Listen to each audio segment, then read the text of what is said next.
আমরা অনেকেই এই শাক দেখলেই নাক তুলি। এই শাক আবার খায় নাকি? এর অনেক গুণাগুণ আছে। চলো কিভাবে এটা খেতে হয় তোমাদের সাথে আলোচনা করছি। প্রথমেই আমি এই শাকগুলোকে ভালোভাবে ধুয়ে নেব। ঠিক আছে, এখানে দেখতেই পারছো আমি বাজার থেকে সজনে শাক কিনে নিয়ে এসেছিলাম। সে ডাঁটা থেকে এগুলোকে ভালো করে বেছে নিয়েছি। এবার বেছে নেবার পর ভালোভাবে আমি ধুয়ে নিয়েছি। ধুয়ে কড়াতে আমি এটা একটু সামান্য নুন আর একটু হাফ গ্লাসের মতো জল দিয়েছি, এতে দিয়ে একটা বার্তন দিয়ে ঢাকা দিয়ে আমি এটাকে 5 মিনিটের মতো সেদ্ধ করতে দিয়ে দিয়েছি। দেখতেই পাচ্ছ, দেখো কি সুন্দরভাবে ফুটছে। তো 5 মিনিট হয়ে গেছে। হয়ে যাওয়ার পর আমি এটাকে আরেকবার নাড়াচাড়া করে তোমাদের সামনে নিয়ে এসেছি দেখানোর জন্য। সত্যি কথা বলতে সজনে শাক আমরা অনেকেই পছন্দ করি না, অনেকেই খেতে ভালো লাগে না, তাই আমরা পছন্দও করি না। তো এর অনেক গুণাগুণ আছে।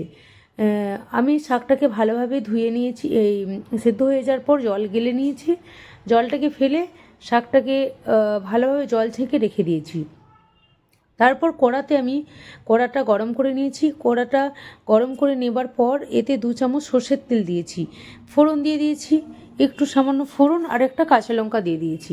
ভালোভাবে এটা একটু গরম হয়ে গেলে এবার আমি ওপর থেকে শাকটা, যেটা জল ঝরিয়ে রেখেছিলাম, শাকটা আমি দিয়ে দিচ্ছি। একদম ইজি পদ্ধতিতে রান্না করা যায়, বাট ইজি, দেখতে অনেক ইজি, রান্না করতে অনেক ইজি, কিন্তু এর গুণাগুণটা অনেকই আছে।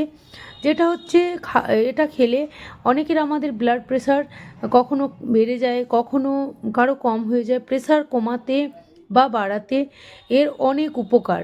এটা প্রেশারকে আমাদের পুরো নর্মাল রাখে। তাই আমি সবাইকে বলতে চাই, এই সজনে শাক খাওয়াটা, যারা বাচ্চারাও অনেকে খায় না, বাট এই সজনে শাকটা আমি তো বলবো সবাইকে সপ্তাহে 1 থেকে 2 দিন সবাই এই সজনে শাকটা ভাজা, কমসে কম তোমরা নাই কিছু করতে পারো, ভাজা করে কমসে কম খেতে পারো। তাই সবাইকে সাজেস্ট করবো, সজনে শাক যেমনি উপকার, হয়তো খেতে অতটা টেস্টি না হলেও এটার গুণ অনেক আছে। তাই সবাইকে বলবো এটা সপ্তাহে 2বার কমসে কম তোমরা এটা খেতে পারো। এটা খাওয়াও ভালো আর শরীরের পক্ষেও খুব ভালো।